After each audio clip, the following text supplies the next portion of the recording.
ఆకైవ్ title ఐక్యరాజ్యసమితి ఐక్యరాజ్యసమితి అంతర్జాతీయ చట్టం, భద్రత, ఆర్థిక అభివృద్ధి, సామాజిక అభివృద్ధి, మానవ హక్కులపై సమష్టి కృషి చేసేందుకు ప్రపంచ దేశాలు ఏర్పాటు చేసుకున్న ఒక అంతర్జాతీయ సంస్థ.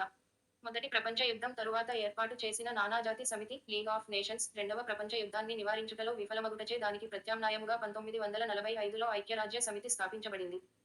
ప్రస్తుతము 193 దేశాలు ఐక్యరాజ్య సమితిలో సభ్యదేశాలుగా ఉన్నాయి. ఐక్యరాజ్య సమితిలో ప్రధానంగా 6 అంగాలు ఉన్నాయి. సర్వప్రతినిధి సభలో ఐక్యరాజ్య సమితిలో ప్రవేశించిన అన్ని దేశాలకు సభ్యత్వం ఉండగా, భద్రతా మండలిలో 15 దేశాలకు మాత్రమే సభ్యత్వం ఉంటుంది. అందులో 10 దేశాలు రెండేళ్లకోసారి ఎన్నిక ద్వారా సభ్యత్వం పొందగా, మరో 5 దేశాలు శాశ్వత సభ్య దేశాలు. అవి America, Russia, Britain, China, France. ప్రధాన కార్యాలయం న్యూయార్క్ నగరంలో ఉంది. దీని ప్రస్తుత ప్రధాన కార్యదర్శి ఆంటానియో గుటెర్స్. ఐక్యరాజ్య సమితి స్థాపించబడిన అక్టోబరు 24వ తేదీని ప్రతి సంవత్సరం ఐక్యరాజ్య సమితి దినోత్సవంగా పాటిస్తారు. యునైటెడ్ నేషన్స్ అనే పదాన్ని మొదటిగా అమెరికా అధ్యక్షుడు ఫ్రాంక్లిన్ డి రూజ్వెల్ట్ సూచించారు. ఐక్యరాజ్య సమితి రాజ్యాంగ ప్రవేశిక ముసాయిదాను జాన్ క్రిస్టియన్ రూపొందించారు. ఈయన దక్షిణ ఆఫ్రికాకు చెందిన వారు. ఐక్యరాజ్య సమితి ఆవిర్భావం రెండవ ప్రపంచ యుద్ధం జరుగుతున్న సమయంలోనే 1941 ఆగస్టులో అమెరికా అధ్యక్షుడు థియోడార్ రూజ్వెల్ట్, బ్రిటిష్ ప్రధాని విన్స్టన్ చర్చిల్ అట్లాంటిక్ సముద్రంలో ఒక ఓడలో సమావేశమై కుదుర్చుకొన్న ఒప్పందాన్ని అట్లాంటిక్ చార్టర్ అంటారు. ప్రాదేశిక సమగ్రత కాపాడడం, యుద్ధభయాన్ని తొలగించడం, శాంతిని నెలకొల్పడం, నిరాయుధీకరణ వంటి 8 అంశాలు ఈ ఒప్పందంలో ఉన్నాయి. ఈ ఒప్పందమే తరువాత ఐక్య రాజ్య సమితి సిద్ధాంతాలకు మౌలిక సూత్రాలుగా గుర్తింపు పొందినది. తరువాత 1944లో వాషింగ్టన్లోని డంబార్టన్ ఓక్స్ వద్ద జరిగిన సమావేశంలో అమెరికా, బ్రిటన్, రష్యా ప్రతినిధులు స ప్రకటన పత్రం ముసాయిదాను తయారు చేశారు. 1945 ఫిబ్రవరిలో యాల్టా సమావేశంలో అమెరికా, బ్రిటన్, రష్యా నేతలు ప్రపంచ శాంతి పరిరక్షణ కోసం ఒక అంతర్జాతీయ సంస్థను స్థాపించాలని తీర్మానం చేశారు. శాన్ ఫ్రాన్సిస్కో నగరంలో 1945 ఏప్రిల్ 25 నుండి జూన్ 26 వరకు జరిగిన అంతర్జాతీయ సమావేశంలో 51 దేశాల ప్రతినిధులు పాల్గొని ఐక్య రాజ్య సమితి చార్టర్పై సంతకాలు చేశారు. 1945 అక్టోబరు 24న న్యూయార్క్ నగరంలో ఐక్య రాజ్య సమితి లాంఛనంగా ప్రారంభమైంది. సమితి ఆశయాలు: యుద్ధాలు జరగకుండా చూడటం, అంతర్జాతీయ తగాదాలను శాంతియుతంగా పరిష్కరించడం, దేశాల మధ్య స్నేహ సంబంధాలను పెంపొందించడం, అంతర్జాతీయ బాధ్యతలను అన్ని దేశాలు గౌరవించేటట్లు చేయడం, సాంఘిక అభివృద్ధి సాధించి మానవ జీవితాలను సుఖమయం చేయడం. ఐక్యరాజ్య సమితికి 6 ప్రధానాంగాలు ఉన్నాయి. సర్వప్రతినిధి సభ. ఈ సభలో సభ్యదేశాలన్నింటికీ ప్రాతినిధ్యం ఉంటుంది. ప్రతి దేశానికి సమానంగా ఒక్క ఓటు ఉంటుంది. సమావేశాలకు ప్రతి సభ్యదేశం గరిష్టంగా 5 సభ్యులను పంపవచ్చు. ఈ సభ సంవత్సరానికి ఒక పర్యాయం, సాధారణంగా సెప్టెంబరు మాసంలో సమావేశమవుతుంది. సమావేశానికి అధ్యక్షుడిగా సభ్యదేశాలు ఎన్నిక చేస్తాయి. కొత్త సభ్యదేశాలకు ప్రవేశం కల్పించడానికి భద్రతా మండలిలో తాత్కాలిక సభ్యదేశాలను ఎన్నిక చేయుటలో ఈ సభకే అధికారం ఉంది. సమితి ఆశయాలకు, లక్ష్యాలకు వ్యతిరేకంగా వ్యవహరించే సభ్యదేశాలను తొలగించే అధికారం కూడా ఈ సభకు ఉంది. అన్ని రంగాలలో అంతర్జాతీయ సహకారాన్ని పెంపొందించడం దీని కర్తవ్యం. ఈ సభ 3/2 2/3 మెజారిటీతో నిర్ణయాలు చేస్తుంది. భద్రతా మండలి. సమితి ప్రారంభమయ్యే నాటికి ఇందులో సభ్యదేశాల సంఖ్య 11. ప్రస్తుతం 15 సభ్యదేశాలు ఉన్నాయి. అందులో 5 శాశ్వత సభ్యదేశాలు కాగా 10 రెండేళ్ల కాలవ్యవధి కొరకు ఎన్నిక కాబడు తాత్కాలిక సభ్యదేశాలు. అమెరికా, రష్యా, ఇంగ్లాండు, చైనా, ఫ్రాన్సులు ఇందులో శాశ్వత సభ్యదేశాలు. ఈ శాశ్వత సభ్యదేశాలకు వీటో అధికారం కూడా ఉంది. సమితి ప్రారంభమైనప్పటి నుంచి ఇందులో ప్రధానమైన 2 మార్పులు చేశారు. ప్రారంభంలో 6 తాత్కాలిక సభ్యదేశాలుండగా దాని సంఖ్యను 10కి పెంచారు.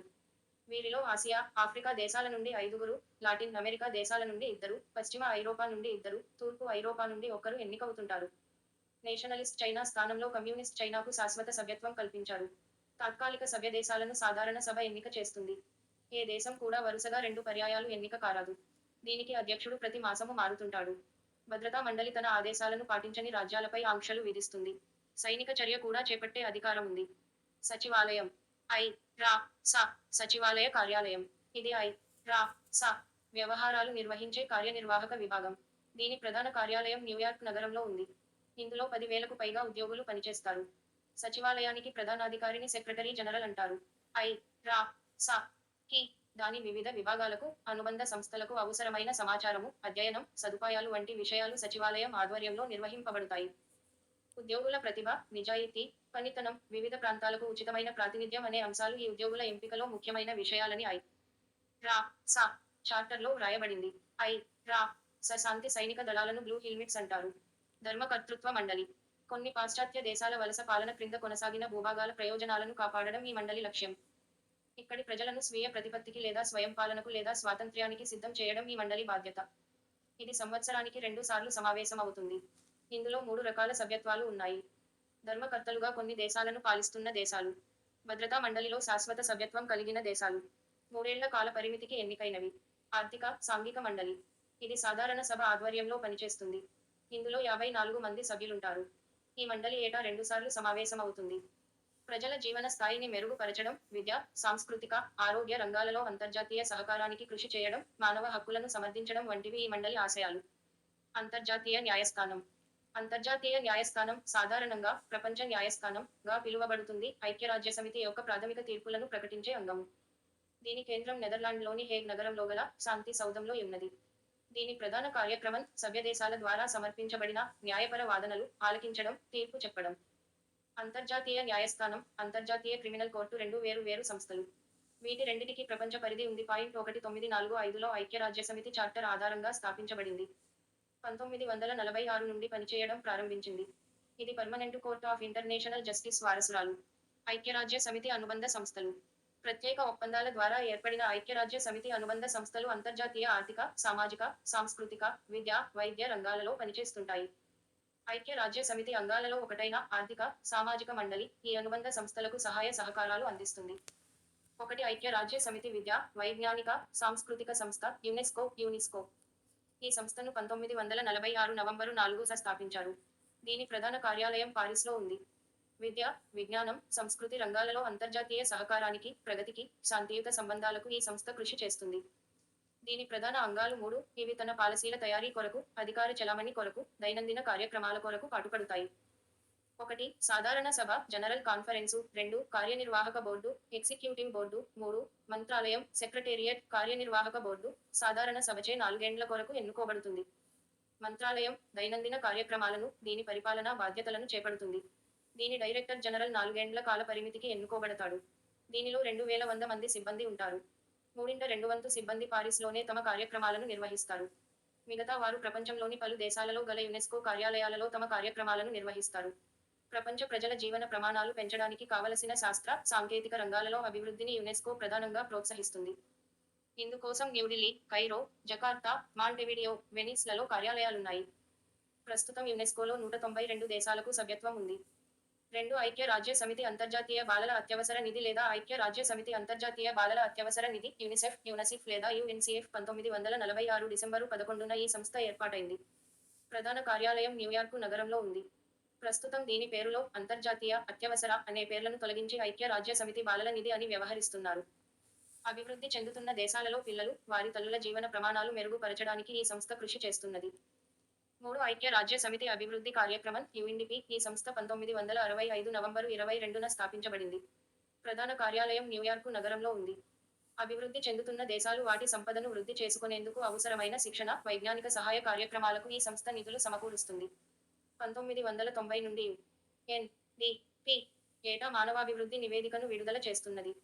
4 ఐక్యరాజ్య సమితి పర్యావరణ కార్యక్రమం యుఎన్ఇపి. స్వీడన్ రాజధాని స్టాక్హోమ్లో 1972 జూన్ 5న నిర్వహించిన పర్యావరణ సదస్సు ఫలితంగా యుఎన్ఇపి రూపుదిద్దుకొంది. 5 ఆహార వ్యవసాయ సంస్థ ఫావ్. ప్రధాన కార్యాలయం రోమ్ నగరంలో ఉంది. 1945 అక్టోబరు 16న కెనడా దేశపు నగరం క్విబెక్లో జరిగిన సమావేశంలో ఈ సంస్థను ఏర్పాటు చేశారు. ఆ కారణంగానే ఏటా అక్టోబరు 16ను ప్రపంచ ఆహార దినోత్సవంగా నిర్వహిస్తున్నారు. పౌష్టికాహారం అందించడం, జీవన ప్రమాణాలు మెరుగుపరచడం, గ్రామీణ ప్రజల స్థితిగతులను అభివృద్ధి చేయడం, ఆహార, వ్యవసాయ ఉత్పత్తుల దిగుబడిని, పంపిణీని మెరుగుపరచడం ఈ సంస్థ లక్ష్యాలు. 6 అంతర్జాతీయ కార్మిక సంస్థ ఐఎల్ఓ. ఈ సంస్థ కేంద్ర కార్యాలయం స్విట్జర్లాండు దేశం జెనీవాలో ఉంది. 1919 ఏప్రిల్ 11న నానా జాతి సమితి అనుబంధ సంస్థగా ఈ సంస్థ ఏర్పాటయింది. అనంతరం ఐక్యరాజ్య సమితి అనుబంధ సంస్థగా రూపుదిద్దుకొంది. ప్రపంచ వ్యాప్తంగా ఉన్న కార్మికుల జీవన ప్రమాణాలు స్థాయిని పెంపొందించడానికి ఈ సంస్థ కృషి చేస్తున్నది. 1969లో ఈ సంస్థకు నోబెల్ శాంతి బహుమతి లభించింది. 7 ప్రపంచ ఆరోగ్య సంస్థ WHO. 1948 ఏప్రిల్ 7న ఈ సంస్థ ప్రారంభమైంది. దీని కేంద్ర కార్యాలయం స్విట్జర్లాండు దేశం జెనీవాలో ఉంది. ఇంకా అలెగ్జాండ్రియా, బ్రజవిల్లే, కోపెన్హాగన్, మనీలా, న్యూఢిల్లీన వాషింగ్టన్ నగరాలలో ప్రాంతీయ కేంద్రాలు ఉన్నాయి. ప్రపంచ వ్యాప్తంగా ప్రజలందరికీ అత్యుత్తమ ఆరోగ్య సేవలు అందించడం, అంటూ వ్యాధుల నివారణ ఈ సంస్థ ప్రధాన లక్ష్యాలు. అందుకోసం వైద్య పరిశోధనలను ప్రోత్సహిస్తుంది. మలేరియా, క్షయ, మశూచి వంటి వ్యాధులను నిర్మూలించడానికి ఈ సంస్థ కృషి చేసింది. ఎయిడ్స్ వ్యాధి నిరోధానికి ప్రస్తుతం చాలా కృషి చేస్తున్నది. 8 ఐక్య రాజ్య సమితి పారిశ్రామిక అభివృద్ధి సంస్థ యూనిడో. ఈ సంస్థ ఐక్య రాజ్య సమితి సాధారణ సభకు చెందిన అంగంగా 1966 నవంబరు 17న ఏర్పాటయింది. 1985లో ప్రత్యేక సంస్థగా గుర్తించారు. ప్రధాన కార్యాలయం ఆస్ట్రియా దేశపు వియన్నాలో ఉంది. అభివృద్ధి చెందుతున్న, బాగా వెనుకబడిన దేశాల పారిశ్రామికీకరణకు, సంబంధిత పాలసీలకు ఈ సంస్థ సహకరిస్తుంది. 9 ఐక్య రాజ్య సమితి శరణార్థుల హైకమిషనర్ యుఎన్హెచ్సిఆర్ 1951 జనవరి 1 నుండి ఈ సంస్థ పని చేయసాగింది. ప్రధాన కార్యాలయం జెనీవాలో ఉంది. శరణార్థుల పరిరక్షణ ఈ సంస్థ ప్రధాన ధ్యేయం. ఈ సంస్థకు 1954, 1981 సంవత్సరాలలో నోబెల్ శాంతి బహుమతి లభించింది. 10 విశ్వ తపాలా సంఘం యూనివర్సల్ పోస్టల్ యూనియన్ యుపియు. ప్రధాన కార్యాలయం బెర్న్, స్విట్జర్లాండు లో ఉంది. 1874 అక్టోబరు 9న బెర్న్లో జరిగిన పోస్టల్ కాంగ్రెస్ సమావేశంలో యూనివర్సల్ పోస్టల్ కన్వెన్షన్ ను ఆమోదించారు. అలా ఏర్పడిన యు 1875 జూలై 1 నుండి అమలులోకి వచ్చింది. 1947 నవంబరు 15న సమితి ప్రత్యేక సంస్థగా గుర్తింపు పొందింది. ప్రతి ఏటా అక్టోబర్ 9 తేదీని ప్రపంచ తపాలా దినోత్సవంగా నిర్వహిస్తారు. వివిధ రకాల తపాలా సేవల నిర్వహణ ద్వారా ప్రపంచ దేశాల మధ్య సుహృద్భావ వాతావరణ నిర్వహణకు ఈ సంస్థ కృషి చేస్తుంది. 11 ప్రపంచ వాతావరణ సంస్థ వరల్డ్ మీటియోరలాజికల్ ఆర్గనైజేషన్ WMO. 1873లో ఏర్పడిన అంతర్జాతీయ వాతావరణ సంస్థ నిర్వహించిన సదస్సులో కుదిరిన ఒప్పందం ప్రకారం 1947 వాషింగ్టన్ సమావేశంలో ప్రపంచ వాతావరణ సంస్థ ఏర్పడింది. 1950 మార్చి 23 నుండి ఈ సంస్థ పని చేయడం ప్రారంభించింది. దీని ప్రధాన కార్యాలయం జెనీవాలో ఉంది. 1951లో సమితి ప్రత్యేక సంస్థగా గుర్తింపు పొందింది. వాతావరణంలో సంభవించే మార్పుల గురించి ప్రపంచ దేశాలను అప్రమత్తం చేయడం, సమాచారాన్ని అందించేందుకు ప్రపంచ వ్యాప్తంగా వాతావరణ పరిశీలనా కేంద్రాలను ఏర్పాటు చేయడం, త్వరితంగా వాతావరణ సమాచారాన్ని అందించడం ఈ సంస్థ నిర్వహించే కార్యక్రమాలు. 12 అంతర్జాతీయ అణుశక్తి సంస్థ IAEA. 1953లో అమెరికా అధ్యక్షుడు డ్వైట్ ఐసెన్హోవర్ చేసిన శాంతి కోసం అణుశక్తి ప్రసంగం ఈ సంస్థ ఆవిర్భావానికి నాంది. 1957 జూలై 29న ఈ సంస్థ ప్రారంభమైంది. అణుశక్తిని కేవలం శాంతియుత కార్యక్రమాలకు ఉపయోగపడేలా చేయడం ఈ సంస్థ లక్ష్యం. దీని రాజధాని వియన్నాలో ఉంది. 2005లో ఈ సంస్థకు, దాని అధ్యక్షుడు మహమ్మద్ అల్ బరాదీకి సంయుక్తంగా నోబెల్ శాంతి బహుమతి లభించింది.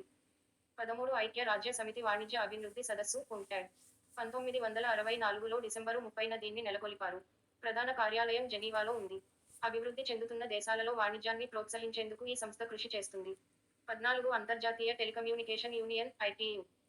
1865లో ప్యారిస్లో ఏర్పడిన ఇంటర్నేషనల్ టెలిగ్రాఫ్ యూనియన్, 1906లో బెర్లిన్లో ఏర్పడిన ఇంటర్నేషనల్ రేడియో టెలిగ్రాఫ్ యూనియన్లు మాడ్రిడ్ ఒప్పందం ప్రకారం విలీనమై 1932లో ఇంటర్నేషనల్ టెలికమ్యూనికేషన్ యూనియన్గా అవతరించాయి. 1947 నుండి ఈ సంస్థ IRA అనుబంధ సంస్థగా పనిచేస్తుంది. కేంద్ర కార్యాలయం జెనీవాలో ఉంది. 15 అంతర్జాతీయ పునర్వ్యవస్థీకరణ, అభివృద్ధి బ్యాంకు లేదా ప్రపంచ bank IBRD world bank. 1944 June 22న అమెరికాలోని బ్రెట్టన్ లో జరిగిన సమావేశంలో ఏర్పాటైన ఈ సంస్థ ప్రపంచ బ్యాంకు అనే పేరుతో పిలువబడుతున్నది. IMF కూడా ఈ సమావేశంతోనే ఏర్పడింది. 1946 జూన్ 25 నుండి ప్రపంచ బ్యాంకు కార్యకలాపాలు ఆరంభించింది. కేంద్ర కార్యాలయం వాషింగ్టన్ DC లో ఉంది. ఈ సంస్థ నిధులు, సాంకేతిక సహాయం అందించడం ద్వారాను, పెట్టుబడులను ప్రోత్సహించడం ద్వారాను సభ్య దేశాల ఉన్నతికి సహకరిస్తుంది. అదే విధంగా అంతర్జాతీయ వాణిజ్యం పెంపొందించేందుకు, చెల్లింపుల సమతుల్యతను కాపాడేందుకు కృషి చేస్తుంది. ప్రపంచ బ్యాంకుకు 3 అనుబంధ సంస్థలున్నాయి. International development association IDF, international finance corporation IFC, multilateral investment guarantee agency MIGF, 16 అంతర్జాతీయ ద్రవ్య నిధి IMF. 1947 మార్చి 1 నుండి అంతర్జాతీయ ద్రవ్య నిధి కార్యకలాపాలు ఆరంభమయ్యాయి. దీని కేంద్ర కార్యాలయం కూడా వాషింగ్టన్ DC లో ఉంది. అంతర్జాతీయ ద్రవ్య సహకారాన్ని అందించడం, అంతర్జాతీయ వాణిజ్యాన్ని పెంపొందించడం, ఉపాధి అవకాశాలను మెరుగుపరచడం దీని ముఖ్య లక్ష్యాలు.